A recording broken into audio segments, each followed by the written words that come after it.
10 साल की एना का पेट अचानक फूलने लगा। वो गर्भवती जैसी दिखने लगी। उसकी सबसे बड़ी पैंट भी नहीं चढ़ती, कितनी भी कोशिश करे। उसकी माँ क्रिस्टी हैरान हो गई, लेकिन गर्भ का ख्याल नहीं आया। उसने एना को दिलासा दिया, शायद पेट की गड़बड़ी है, दवा से ठीक हो जाएगा। उस शाम एना बाथरूम में उल्टी करने लगी, सुबह की बीमारी जैसा। क्रिस्टी घबरा गई, लेकिन धीरे से एना को सांत्वना दी। पिता केविन ने तौलिया लिया। वो सुबह अस्पताल ले जाने का प्लान बनाते हैं, लेकिन देर हो गई। एना का पेट और फूलता गया। कार में वो बेहोश हो गई। अस्पताल में डॉक्टरों ने पूरी जांच की, लेकिन नतीजे हैरान करने वाले थे। हर स्कैन सामान्य, कोई गड़बड़ी नहीं। क्रिस्टी घबरा कर बताती है, एना को लगातार दर्द, हफ्तों से उल्टी और पेट बहुत फूला हुआ। वो पूछती है, ये कैसे सामान्य हो सकता है? डॉक्टर शांत रहकर कहता है, शायद दूध से एलर्जी है, पेट फूल गया। क्रिस्टी और हैरान हुई, लेकिन कम से कम एक नाम तो मिला। वो और केविन को थोड़ी राहत मिली। लेकिन उस शाम एना की चीखें और रोना क्रिस्टी को नींद से जगा देता है। वो एना के कमरे में दौड़ती है। बेटी पेट पकड़कर तड़प रही है, पसीने से तर। घबराए हुए वो समझ जाते हैं और देर नहीं कर सकते। वो तुरंत कार में बैठते हैं और सबसे बड़े अस्पताल की ओर दौड़ते हैं। इमरजेंसी में एक जवान डॉक्टर एना की तकलीफ को सामान्य एसिड मानता है। वो कहता है, खाने के बाद ज्यादा चलो, और चला जाता है। माता पिता उसके पीछे दालान में जाते हैं। वो दोबारा जांच की विनती करते हैं। डॉक्टर नाराज हो जाता है, कहता है, भरोसा नहीं तो कहीं और जाओ, समय बर्बाद मत करो। क्रिस्टी टूट जाती है। वो डॉक्टर की बांह पकड़ती है, आंखें आंसुओं से भरी, एक शेरनी की तरह। वो अपना डर और गुस्सा बताती है। वो दूसरे डॉक्टर और ज्यादा जांच मांगती है, कहती है, जवाब मिले बिना नहीं जाएगी। उनकी मजबूत इच्छा देख डॉक्टर नाखुश होकर दोबारा जांच के लिए मान जाता है। माता पिता पूरी रात इंतजार में गुजारते हैं। सूरज निकलते ही बच्चों के मुख्य डॉक्टर बर्गी नतीजे लेकर आते हैं। उनकी पहली बात चौंका देती है। एना को आंतों में रुकावट है, आंतें गांठ बंधी और बंद हो गईं।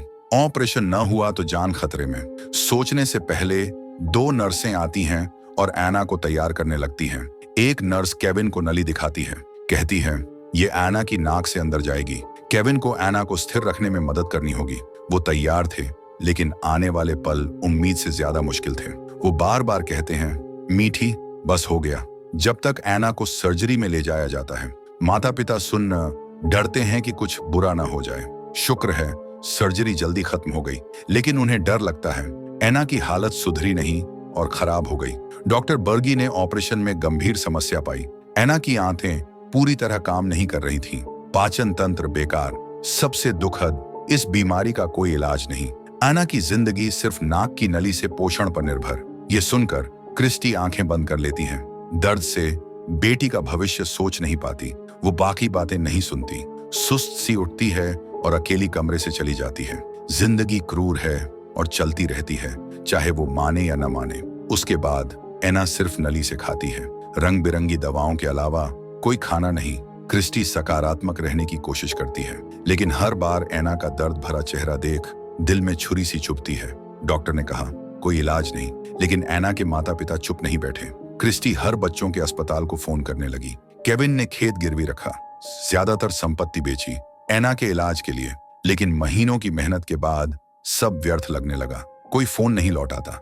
हमेशा खुश रहने वाली क्रिस्टी भी निराश हो गई। वो दरवाजे के पास गिर पड़ी, खुद से फुसफुसाई, एना की किस्मत यही है, उनकी कोशिशें बेकार, कुछ नहीं बदलेगा। जैसे ही क्रिस्टी टूटने वाली थी, उसे अपनी दूसरी बेटी एबी के चेहरे की उदासी दिखी। ये नजर क्रिस्टी को एहसास दिलाती है, अगर माता पिता जल्दी हार मान लें तो बच्चों को हिम्मत का उदाहरण क्या मिलेगा। ये सोच उसकी हिचकिचाहट खत्म कर देती है। अगली सुबह वो और एना बॉस्टन की फ्लाइट लेती हैं। वहां देश का मशहूर बच्चों का डॉक्टर है। अपॉइंटमेंट लेना हमेशा नामुमकिन था। इस बार क्रिस्टी बिना बताए पहुंचती है। वो ठान चुकी है, हार नहीं मानेगी। अस्पताल के कर्मचारी माँ बेटी को देखकर दया करते हैं, लेकिन नियम सख्त हैं। विजिट के लिए अपॉइंटमेंट जरूरी, सबसे जल्दी 6 महीने बाद। क्रिस्टी को यह पता था। वो गहरी सांस लेती है, आंसू रोकती है और एना को लेकर शांत बाहर निकलती है। लेकिन घर लौटने से पहले अस्पताल से अचानक फोन आता है। एना को कल सुबह 7 बजे जांच के लिए लाने को कहते हैं। बदलाव की वजह रहस्य है, लेकिन क्रिस्टी खुशी से झूम उठती है। वो मुस्कुराती है। अगले दिन उन्हें देश के सबसे अच्छे डॉक्टर नुरको से मिलवाया जाता है। वो कहते हैं, एना की बीमारी पूरी तरह ठीक नहीं हो सकती, लेकिन दवा से पाचन में मदद मिलेगी। नली की जरूरत खत्म, सामान्य जिंदगी। क्रिस्टी राहत की लंबी सांस लेती है। डॉक्टर नुरको की पक्की नजर उसे लंबे समय बाद उम्मीद देती है। फिर डॉक्टर का लहजा बदलता है। वो बताते हैं इलाज स्थायी नहीं, सिर्फ अस्थायी, साइड इफेक्ट अनजाने। एना को हर हफ्ते 2 दिन जांच के लिए आना होगा। क्रिस्टी चुप रहती है। बॉस्टन घर से 2000 मील दूर, मेडिकल बिल छोड़ो, हवाई किराया ही बहुत। लेकिन एना के लिए वो दांत भींचती है और हाँ कहती है। वो कर दिखाएगी। एना नई दवा शुरू करती है। पेट अभी फूला है लेकिन नली से आजाद। वो मुस्कुराने लगती है। इलाज बढ़ने पर साइड इफेक्ट उम्मीद से ज्यादा। हर रात एना को पेट में जबरदस्त दर्द। कोई दवा, मुद्रा या सांत्वना काम नहीं करती। लगातार दर्द एना के छोटे शरीर को तोड़ता है। धीरे धीरे क्रिस्टी का हौसला टूटता है। एना की बातें दिल तोड़ती हैं। वो मरना चाहती है, माफी मांगती है कि दुख दिया। आखिर एना हार मान लेती है। खाना, नहाना, इलाज सब बंद। क्रिस्टी हारी हुई महसूस करती है। ऊर्जा खत्म। लंबा इलाज और कर्ज ने मां को थका दिया। वो खिड़की के पास बैठी पति को फोन करती है। रोते हुए कहती है, बस हो गया, एना को घर ले चलो। एना अस्पताल छोड़ती है। डॉक्टर नूर को खुद छोड़ने आते हैं। वो दुखी छोटी बच्ची की मदद न कर पाने का। वो मुस्कुराहट चिपकाते हैं। एना जाने के बाद डॉक्टर नूर को दरवाजे पर खड़े सांस लेते हैं। लेकिन तकदीर ने एना के लिए एक और इम्तिहान रखा। घर लौटकर एना गहरी उदासी में रोज दरवाजे के पास चुप बैठी, मौत का इंतजार। एबी उसे बाहर ले जाती है। वो कहती है, बचपन की तरह बड़े पेड़ पर चढ़े। एना मना करती है लेकिन एबी की प्यार भरी जिद से हाथ बढ़ाती है। दोनों पेड़ पर चढ़ती हैं, दूर का नजारा देखती हैं, खुशी से पुरानी बातें याद करती हैं। एना सच्ची मुस्कुराती है। लंबे समय बाद उसी पल मोटी डाल अचानक झुकती है और जोर से टूटती है। आवाज से डर लगता है। एबी जल्दी कहती है, एना पहले चल पेड़ के बीच में। लेकिन अगले पल जो नहीं सोचा था वो हो जाता है। केविन एबी की चीख सुनता है, सीढ़ी लेकर दौड़ता है, पेड़ पर रखता है, खोखले तने में देखता है। अंधेरा और गहरा, कुछ नहीं दिखता। डर और लाचारी से वो 911 डायल करता है। दमक्कल वाले 10 मिनट में पहुंचते हैं। बचाव शुरू लेकिन मुश्किल। पेड़ पुराना, काटना खतरनाक। एना को और चोट लगेगी। सिर्फ ऊपर से लंबी सीढ़ी डालकर निकालना। बचाव टीम काम करती है। वहां के रिपोर्टर निराश। पेड़ 30 फीट ऊंचा। एना सिर के बल गिरी। जिंदा बचने की उम्मीद कम। एना के मरने की बात पर क्रिस्टी सीना पकड़ती है। नजर घबराई, बोलना चाहती है, आवाज नहीं। इस डर ने उसे तोड़ दिया। वो फूट फूट कर रोती है। पेड़ के पास जाती है, गिरती है, छाल पर सिर टिकाती है, भगवान से दया मांगती है, बच्ची को बचा ले।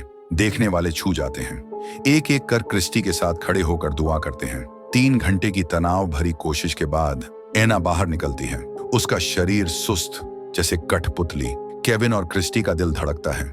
डरते हैं कि ठंडा शरीर मिल रहा है। उम्मीद खत्म होने पर चमत्कार होता है। वो सांस ले रही है। बेटी जिंदा सुन। क्रिस्टी की टांगें ढीली पड़ती हैं। वो गिरते गिरते बचती है और बड़ा आश्चर्य बाकी था। पूरी जांच, डॉक्टर हैरान। एना 30 फीट गिरी। सिर पर चोट नहीं, एक खरोंच भी नहीं, सिर्फ ग्लूकोज चाहिए, फिर घर जा सकती है। क्रिस्टी समझ नहीं पाती। अगली सुबह और चमत्कार। एना का पेट सामान्य। वो मुस्कुराकर कहती है, बारबेक्यू चाहिए। क्रिस्टी खुशी मनाने से पहले एना को बॉस्टन ले जाती है। डॉक्टर नूर को पूरी जांच करते हैं। स्कैन देखकर वो खुद हैरान। एक रात में एना का सिस्टम पूरी तरह ठीक, कोई मेडिकल वजह नहीं। घर लौटकर एना की कहानी तेजी से फैलती है। इसे ईश्वर की दखल माना जाता है। प्रेस आती है। परिवार से चर्च में कहानी सुनाने को कहा जाता है। उम्मीद भरी भीड़ के सामने क्रिस्टी को समझ नहीं आता क्या कहे। उसे लगता है चमत्कार सिर्फ ईश्वर का नहीं, ये लोगों की दया का था। एना की दोस्त ने सामान्य व्यवहार किया। वेटर ने पैसे कम होने पर बिल कम किया। एयरलाइन वाले ने पुराने वाउचर इस्तेमाल करने के लिए कंप्यूटर एरर दिखाया। क्लिनिक की रिसेप्शनिस्ट ने नियम तोड़े एना को जल्दी देखने के लिए। पड़ोसी ने अपनी बच्ची की रोने की आवाज कार में दबाई ताकि एना सो सके। क्रिस्टी बोलते बोलते आंसू भर आते हैं। भगवान है या नहीं उसे पता नहीं, लेकिन दया, हिम्मत, मजबूती और बिना शर्त प्यार, ये सबसे बड़े चमत्कार हैं। तो आपको ये कहानी कैसी लगी? नीचे अपनी राय बताएं। अगर आपको ये वीडियो पसंद आया तो लाइक करें और ज्यादा कहानियों के लिए सब्सक्राइब करें। अगली बार मिलते हैं।